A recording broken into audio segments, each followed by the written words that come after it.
Veterans Affairs Minister Seamus O'Regan sent a letter to Nova Scotia Premier Stephen McNeil late last month reiterating that the federal government does not have authority to call a public inquiry into the death of military veteran Lionel Desmond, the Chronicle Herald has learned. In the letter, dated October 27, just 2 days after McNeil said in the legislature that the responsibility rests with Ottawa, Oregon says that the main questions about the case lie within provincial jurisdiction. It also references a similar letter sent to McNeil by O'Regan's predecessor Kent Hare in June, which Oregon says went unanswered. Alex Wellstead, spokesman for Oregon, told the Chronicle Herald that Veterans Affairs does not have the jurisdiction to access provincial medical records, or call an inquiry into those records, or to overrule a decision of a provincial medical examiner to conduct an inquiry or not. The minister and his predecessor both wrote to the Premier of Nova Scotia offering our government's assistance in any provincial medical inquiry called, he said.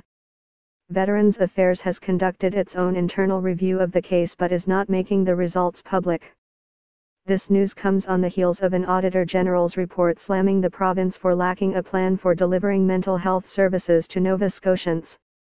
Related, Lionel Desmond shot and killed his mother, his wife, their 10-year daughter and himself at their home in Upper Tracadie in January.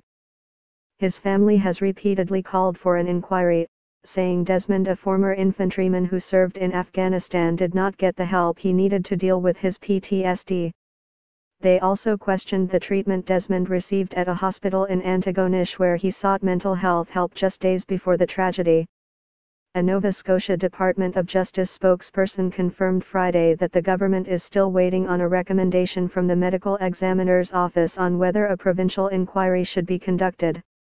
In an emailed statement, McNeil reiterated his stance, stating that because Desmond suffered from PTSD associated with his time serving in the Canadian Forces, the province believes an inquiry is the responsibility of the federal government.